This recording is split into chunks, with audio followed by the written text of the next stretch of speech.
Irmãos, fala comigo. Alegrai-vos em Cristo. Ele venceu. Então vamos falar de novo para ver se... Eu não sei, eu acho que vocês também comeram costelinha, porque também estão... Né? Alegrai-vos em Cristo. Ele venceu. Amém.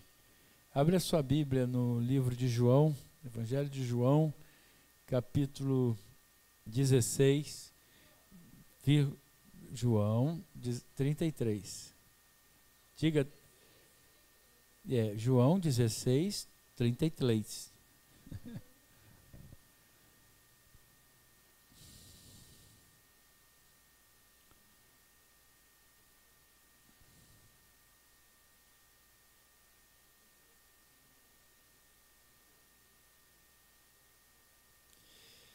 Estas coisas vos tenho dito, para que tenhais paz em mim. No mundo passais por aflições, mas tende bom ânimo. Eu venci o mundo. Vou ler de novo. Estas coisas vos tenho dito, para que tenhais paz em mim. No mundo passais por aflições, mas tende bom ânimo. Eu venci o mundo. Pai querido, envia o teu Espírito Santo sobre este lugar, e eu sei que ele está aqui, Senhor, para que o mover do teu Espírito Santo possa nos ensinar, nos fazer experimentar essa paz, essa tranquilidade, essa quietude da tua presença, Senhor. É o que nós te pedimos em nome de Jesus. Amém. Irmãos, esta semana, aliás, os últimos 30 dias, tem sido um período de muita reflexão em torno das guerras humanas, das guerras, e nós estamos envolvidos em muitas guerras. E isso foi motivado exatamente por essa guerra entre Israel e a Palestina, os palestinos, né? Especificamente esse Hamas, que é um grupo, né, terrorista, etc, etc. Mas enfim, 1.500 pessoas mortas do lado palestino e 40 do lado de Israel, ainda que fossem só uma. Não justifica. Nenhuma guerra se justifica. Nenhuma guerra. E nós vivemos, eu falei, várias guerras. Essa é uma guerra. Nós vivemos outras guerras. Nós temos guerras sociais no Brasil, né? Violência, fome, desemprego, né? Falta de perspectivas, as nossas batalhas do dia a dia, as nossas aflições do dia a dia. Às vezes no nosso trabalho as coisas se acumulam, no nosso estudo, e tudo isso é um desgaste emocional muito grande. Você olhar para o mundo e você verificar quantas coisas têm acontecido, né? Tantas coisas. Vou falar para você, hoje eu recebi um e-mail e a pessoa estava descrevendo o que está acontecendo em Itaperuna. Eu fiquei impressionado. Vou te falar uma coisa, a pessoa está dizendo 18 mortes em Itaperuna na última semana, entre acidente, assassinato e uma cidade pequena. Mas isso vem mostrar que nós temos vivido tempos difíceis. Você pensar, ontem, por exemplo, passaram uma reportagem com crianças mortas lá na faixa de Gaza, tantas criancinhas, pessoas novinhas. Você, que guerra é essa? Que violência é essa? Essas são as guerras do nosso dia a dia, que não nos permite mais estar em paz. Nós estamos criando os nossos filhos e estamos desejando que o Senhor os guarde, né? Os guarde, porque o mundo tem demonstrado cada vez mais aquilo que a Bíblia fala. O mundo, ele jaz no maligno. Quer dizer, aí fora, nós passamos outro dia, irmãos, por um local ali no Rio, onde estão aqueles viciados em crack. Irmãos, eu nunca pensei em ver alguma coisa tão deprimente. Essas são guerras sociais. O diabo, ele tem entrado e tem devastado as vidas, porque tudo aquilo que corrói a sua mente, eu penso assim e creio isso. A bebida, a droga, o cigarro, tudo isso é o contrário do que Deus quer para você. Né? Maior palavra de Jesus foi com relação à liberdade. Para sermos livres é que Jesus nos libertou. Nós fomos chamados à liberdade para sermos livres. E livres em todos os sentidos. E ser livre é um exercício de todo dia. Né? É um exercício de todo dia. A liberdade de você ter domínio próprio, a liberdade de você saber escolher aquilo que é bom para você, não escolher a costelinha de porco, falar assim, isso vai me fazer mal, né? Ah, que pena. Porque realmente, irmãos, nós estamos vivendo dramas terríveis. Dramas terríveis. E aí a palavra do Senhor, ela vem ao meu coração falando assim, paz. Jesus estava conversando com seus discípulos aqui. E ele estava prevenindo os discípulos. Ele estava discipulando aqueles homens. E ele virou para eles e disse assim, olha, essas coisas vos tenho dito para que tenhais paz em mim. Quer dizer, eu estou te falando essas coisas para que vocês possam ter a paz, não no mundo, mas em mim. Então Jesus estava dando uma indicação.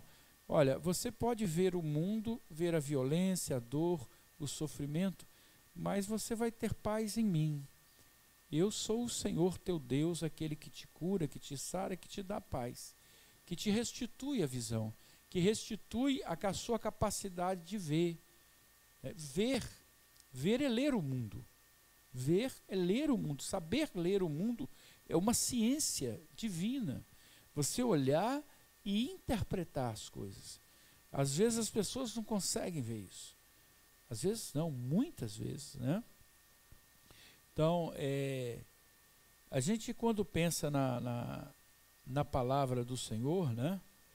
A gente começa a perceber que Jesus estava preocupado com a gente, né? Preocupado com o que nós iríamos passar. Aflições. Jesus falou assim, no mundo tereis aflições, né? Pressão, opressão, estresse, angústia, tribulação, adversidade, aflição. Todas essas palavras, né, quando Jesus falou, ele resumiu numa palavra esquisita. Na verdade, a expressão de Jesus foi tlipsis. Palavra esquisita quer dizer pressão. Vocês serão pressionados pelo mundo. O mundo vai esmagar vocês. Mas tenham bom ânimo. Eu venci o mundo. Então o que Jesus está falando é o seguinte, você vai passar por um local e o mundo vai estar te espremendo. Mas continua, porque eu venci o mundo. Você sabe uma coisa interessante? Que quando Jesus foi para o Monte das Oliveiras, para Getsêmani, ele teve a pressão do projeto de salvação de Deus. Significa que Jesus subiu ao monte e ele teve a visão daquilo pelo qual ele ia passar. E eram muitas dores, muito sofrimento. Eu não sei se você já experimentou um dia, e eu vou falar para você apenas para que você compreenda o que Jesus viu. Os romanos, eles eram, na verdade, homens de ciência bélica. Eles sabiam lutar e sabiam como torturar pessoas. Crucificar uma pessoa para os romanos era um ato exatamente de extrema pedagogia, ou seja, eu vou fazer isso não só para matar a pessoa, mas para mostrar o que acontece com quem faz isso. A cruz não era uma cruz da forma como nós a entendemos. Ali você tem um exemplo do que não era a cruz. A cruz não era uma cruz. Na verdade, havia um tronco e o prisioneiro levava amarrado em suas mãos aquela haste. Sobre o tronco, os romanos colocaram aquela frase: Jesus de Nazaré, Rei dos Judeus. Por isso que ficou a impressão de que a cruz é assim. E eles crucificavam o homem não pelas mãos, mas os pregos, que eram pregos de marcenaria, eles eram pontiagudos, né? e eram cravados aqui. Porque aqui você tem dois ossos, e ao cravar aqui, prendia os braços. Então eles amarravam aqui e prendiam aqui. Esses pregos, eles batiam no nervo. Não sei se você já teve dor de dente com nervo. Aquilo parece que vai no centro do cérebro. Então as dores de Jesus aconteciam exatamente nos dois braços. Nas pernas também eram colocados uma perna sobre a outra e cravavam ali um prego também. De tal maneira que a pessoa começava a sofrer um grande dilema. Se soltasse o corpo, os nervos dos braços encostavam nos pregos. Se firmava a perna, as dores nas pernas batiam também no nervo. A dificuldade era respirar. A pessoa não conseguia ter firmeza mais para respirar, né? Então começava, Jesus já tinha sido torturado. Então os chicotes romanos, eles tinham pequenos pedaços de ossos de carneiro na ponta, de tal maneira que quando você fazia assim, ele batia na pele e cravava ali como se fosse um gancho. Eles faziam assim e puxavam. Então aquilo rasgava a carne. Então a pessoa normalmente quando chegava até a cruz, ela já estava quase morta. E Jesus no Getsemane estava tendo essa visão. A visão da humilhação, a visão da dor extrema. Eles batiam na cabeça, quando colocavam a coroa, é porque as pessoas pensam na coroa de uma forma muito poética, mas os romanos colocavam a coroa com espinhos e sentavam porretes na cabeça. Quer dizer, então o sofrimento era muito grande. Jesus viu isso no Getsemane. Ele viu. E a aflição dele, e olha a palavra que eu estou usando, a aflição dele foi muito grande. E a vontade também de recuar. Porque o medo, ele é humano. Mas o que se contrapõe ao medo é a fé. E Jesus disse para o Pai: Pai, se for possível, afasta de mim esse cálice. Mas não se faça a minha vontade, mas a sua. Aquele era o desafio, aquela era a guerra de Jesus. Porque alguém tinha que pagar o preço pela nossa salvação. Alguém tinha que pagar esse preço. E diz a palavra que quando Jesus terminou de orar, um anjo veio consolá-lo. E aí quando você analisa a palavra Getsemane, é que é interessante. Jet quer dizer prensa, é prensa de pressão.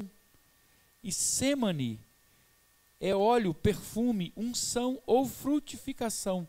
Onde há jet, onde há prensa, também existe shemene, que é sêmen, que é semente, é óleo, doçura. Ou seja, através da visão do sofrimento, o Getsemane de Jesus era exatamente uma forma dele transmitir a unção para mim e para você. Aquilo que você recebe hoje foi derramado da cruz, é uma unção que veio da cruz. É uma unção que veio da cruz. Por isso, quando Jesus fala assim, no mundo tereis aflições. Ou seja, vocês vão ser prensados. Mas tenham bom ânimo. Eu venci o mundo. Aqui está falando o Deus que se fez carne, morreu, para nos salvar. É essa visão que eu preciso ter hoje, quando eu passo por situações difíceis. Jesus foi pressionado para voltar atrás. Mas quando ele foi levantado na cruz, depois que ele estava sentindo que todas as coisas estavam acontecendo de acordo com a vontade do Pai, ele olhou para o céu, e essa é a palavra que resgatou o universo. Que resgatou o universo, porque todos nós andávamos perdidos, porque nós tínhamos um alto preço a pagar, porque a raça humana, presta atenção nisso, isso é muito sério, a raça humana, por isso que o que as pessoas chamam assim, o pecado original, eu chamo de pecado da raça, da origem humana. Esse pecado nós não podíamos pagar. Então, a mesma coisa que o diabo fez, Satanás atentou contra a vontade do Pai. Adão fez a mesma coisa. Nós merecíamos o mesmo caminho. Então, o projeto do Pai foi diferente porque Deus amou o mundo de tal maneira. E o mundo aqui não é o mundo planeta, não é o mundo carne, sociedade, não. O mundo se chama ser humano, que enviou o seu filho para resgate. Por isso que Jesus, quando estava na cruz, ele virou, olhou para o céu e falou assim: Pai, está tudo consumado. Esse está tudo consumado. Quando Jesus botou o pontinho final ali na frase, estava se encerrando ali o projeto de pagamento, que é, na verdade, se Deus não fizesse isso, Deus não pode ser injusto, porque ele afrontaria a sua própria natureza. O diabo é o acusador. Quando você lê o livro de Jó, você vai ver que o diabo estava pleiteando em frente ao trono de Deus. O diabo é o acusador. Deus tinha que permanecer justo sem nos jogar fora.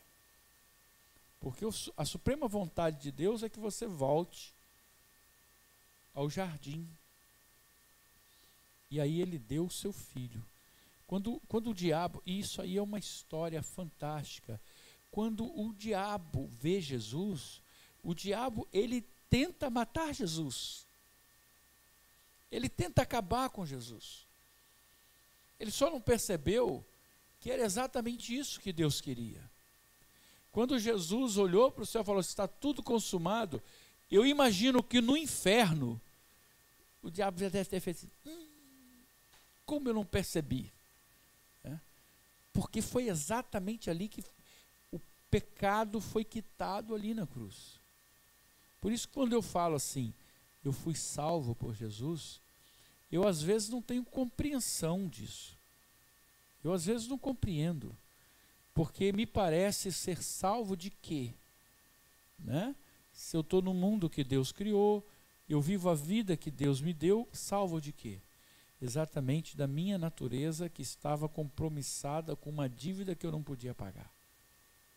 Hoje, o Senhor quer dizer para você e para mim: tudo que eu tinha para fazer, eu já completei por amor a você. Então você pode ter qualquer tipo de aflição no mundo, mas não perca a sua visão, porque eu venci o mundo. Quando você estiver passando por dificuldade, se apegue em mim, porque eu venci o mundo. E a nossa paz, ela vem exatamente de reconhecer em Jesus aquele que nos dá equilíbrio emocional para suportar o sofrimento. Eu posso ter um sofrimento muito grande, mas eu descanso em Deus e falo: Senhor, eu sei que Tu és fiel. 1 Coríntios 10:13, a palavra diz assim: fiel é Deus, que não nos deixará tentar acima do que podeis, antes com a tentação dará também o escape para que a possais suportar. 1 Coríntios 10:13. Ou seja, você não vai passar por uma luta que você não possa suportar. Creia nisso. Está passando, está difícil. E estou passando na prensa. Fica tranquilo. Se Deus permitiu que você passasse por isso, você vai sair fora disso, Ele vai dar o escape. Essa é uma situação transitória. Irmãos, eu vou falar uma coisa para você. Às vezes, eu me pego me lembrando assim, quando eu tinha 18 anos, eu atravessava as barcas ali, e às vezes eu tinha umas ideias difíceis, preocupações, eu achava que alguma coisa podia acontecer, eu tinha medo, vinham medos assim terríveis. Quando eu me lembro disso, eu falo, quanto medo inútil, porque aquilo passou. Te garanto uma coisa, você pode passar por situações difíceis, mas você vai passar por elas, porque Jesus é o nosso garantidor. Eu tenho que estar firmado na rocha, porque quando Jesus me prometeu, Ele estava me dando a sua palavra. Então Ele está falando assim, olha, essas coisas vos tenho dito para que tenhais paz em mim, não é paz no mundo. Porque o mundo pode querer me oferecer um tipo de paz que não sustenta a minha alma. A paz do conforto, a paz da solidão, a paz da quietude ao final da tarde, a paz de estar com o coração satisfeito, isso não é paz. Eu anseio pela paz do Senhor, que é a paz que entra lá na minha alma e fala assim, aquieta o teu coração, porque eu sou o Senhor teu Deus. Essas coisas vão passar. Essas coisas vão passar. Então, eu enumerei algumas coisas que eu preciso ter em Deus. Porque essa palavra, ela é um convite de Jesus. E Jesus está me falando isso, olha, escolha fazer a vontade de Deus. Escolha fazer as vontades de Deus. Jesus no Getsêmani, ele estava espremido, como uma azeitona estava espremida na prensa, ele estava espremido ali. Em vez de verter óleo, estava vertendo sangue. Mas ele olhou para o céu e falou assim, mas não se faça a minha vontade, mas a tua, Pai. Então eu quero orar assim. Eu quero falar, Senhor, eu estou sufocado, eu estou sentindo que as coisas, mas me dá um coração fiel, uma confiança inquebrantável, para que eu possa fazer a tua vontade. Porque muitas vezes, irmãos, a gente começa a confiar na gente. A gente começa a se cobrar, achando que nós temos a resposta. Às vezes nós falamos assim, por que é que eu sou tão temeroso? Por que é que eu estou tremendo tanto? Ora, porque é normal. Por que eu tenho medo? Porque é normal. Por que eu não tenho? Porque é normal. Porque você é um ser humano, com a natureza humana. O que transforma essa natureza é a garantia da fé. A fé projeta o seu espírito para muito além daquilo que você pode ver. Deixa eu falar uma coisa para você. Nós vivemos um tempo, eu estava lendo um livro de um físico, esqueci o nome dele, ele estava lá na Flip. E ele estava falando, eu já li isso em outros lugares, dessa vez eu reli isso, que nós vivemos uma contingência, não de 4 dimensões, mas de 20 e poucas dimensões. E aí você, puxa vida, como que eu não alcanço nem a perspectiva de imaginar? Eu imagino dimensões assim, o dentro, fora, o do lado, não consigo imaginar. Porque o universo em que a gente vive, irmãos, é um universo de contingências muito limitadas. Nós vemos pouco, mas as contingências temporais nos fazem cegos. Mas deixa eu falar, a concomitância espiritual, ela está sobre nós. Tudo que você está vendo aqui, tudo que você está vendo aqui, já aconteceu para Deus. Tudo que você está vendo. Você vê essas cadeiras aqui como se fossem os seus dias, uma depois das outras. Deus não vê assim. Deus vê uma dentro da outra. Não sei se você consegue me entender. A concomitância da dimensão espiritual faz com que você viva a contingência do tempo, mas esse tempo, ele é limitado a nós, porque tudo já aconteceu E Deus tem o controle dessas coisas nas suas mãos. Por isso, quando a pessoa aceita Jesus na igreja, vem para a igreja e fala assim, eu aceito Jesus, não quer dizer que a pessoa esteja limitada àquela linha do tempo. E quando ele aceita na plenitude do tempo. E Deus tem o controle de tudo e não vou explicar aquilo que eu não posso sequer entender ou imaginar. Eu sei que o mundo está nas mãos de Deus. A sua vida está nas mãos de Deus. Aprenda a olhar para o céu e falar, Senhor, eu descanso em Ti. Eu descanso em Ti. Eu coloco nas Tuas mãos a minha vida, a minha casa, o meu trabalho, os meus sonhos. No tempo certo, aquele que confia receberá. Fala comigo, no tempo certo, aquele que confia receberá. Agora, se você ler o livro de Efésios, quando você chegar em casa, leia o livro de Efésios, sabe como que ele diz essa frase que eu falei para você? Ele diz assim, repete comigo, no tempo certo, aquele que confia, recebeu. Percebe? Quer dizer, ele projetou, lá em Efésios você vai ver que Deus projetou e te colocou nas regiões celestiais. É no passado, aquilo que você está vivendo hoje é no passado. Por isso que eu tenho a confiança de que Deus sabe todas as coisas e o diabo não. Então quando Jesus fala para mim assim, no mundo você vai ter aflição, mas tem de paz em mim. Porque é o reino de Deus que está me dizendo, fica tranquilo, eu sei exatamente o que vai acontecer. Se você está andando numa rua, tem uma esquina ali, está tudo escuro. Alguém fala para você, vamos virar ali. Você fala assim, como virar ali? Eu não sei. Não sei se eu vou topar com alguém ali, vai me assaltar. Na sua vida você fala assim, vamos fazer isso. Não sei, eu não sei se vai dar certo. Com Deus é diferente, eu posso virar a esquina. Porque Deus fala assim, eu sei o que tem do outro lado. Fica tranquilo. Pode ir. É essa confiança que nós estamos buscando aqui. Então eu preciso, em primeiro lugar, confiar. Confiar. Primeiro ponto, confiar em Deus. 1 Tessalonicenses 2:4, a palavra diz, pelo contrário, visto que fomos aprovados por Deus, a ponto de nos confiar Ele o Evangelho, está falando da igreja, assim falamos não para que agrademos a homens, e sim a Deus que prova o nosso coração.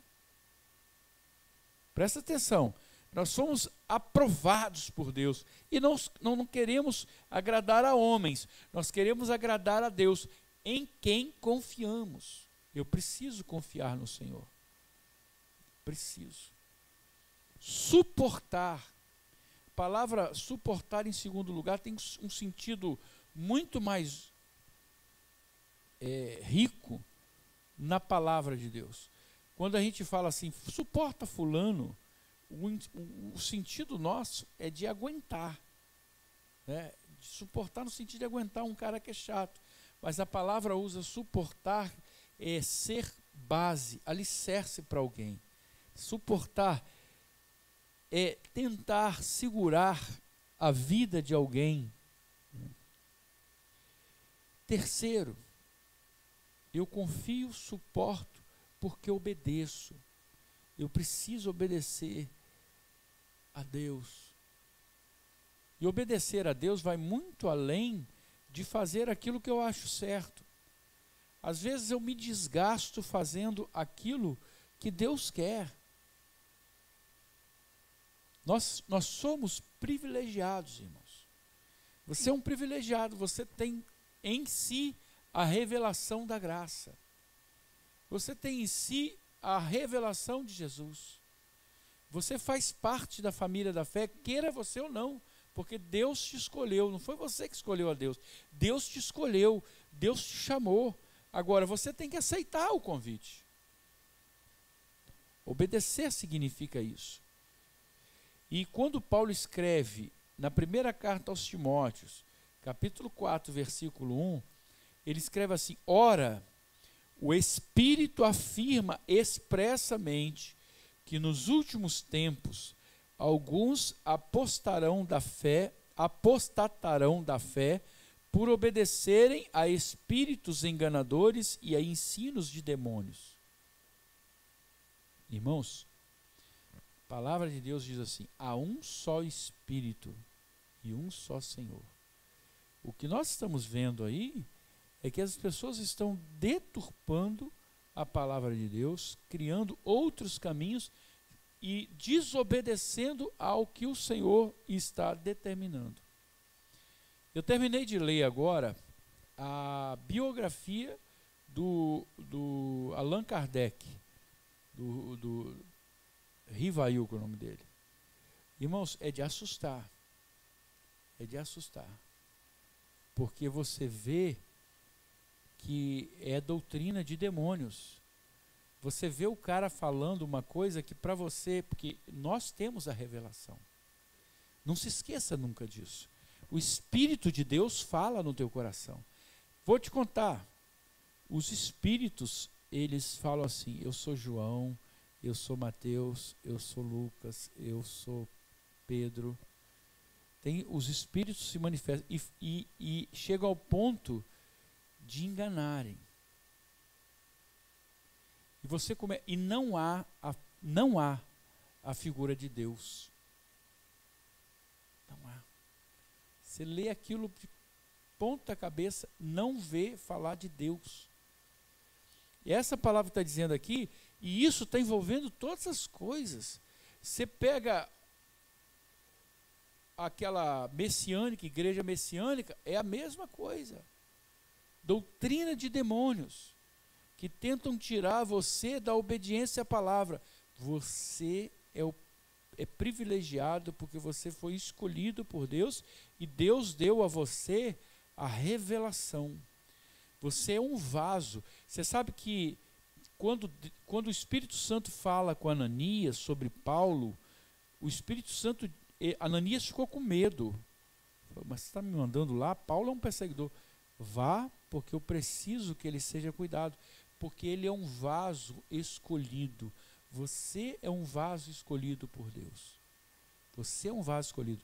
Deus te escolheu e colocou dentro do seu coração uma revelação preciosa que o mundo não tem. O mundo anda na mentira, o mundo anda no engano. E hoje você pode falar assim: Jesus é o Senhor. Se você tem condição de falar Jesus é o Senhor, você só fala isso porque o Pai manifestou isso para você. Pedro, quando virou para Jesus e falou: tu és o Cristo, Filho de Deus, Jesus virou para ele e falou assim: tu és bem-aventurado, Pedro, porque não foi a carne que te revelou isso, mas o meu Pai, o Espírito Santo te revelou isso. Eu sei que Jesus é o Senhor, você sabe que Jesus é o Senhor, não porque você tem isso na sua carne, no conhecimento humano, porque não há como você explicar o que fez brotar no seu coração a coisa chamada fé. Mas o Deus Todo-Poderoso, ele tem em você um vaso escolhido. Pastor, pode se quebrar um vaso? Pode.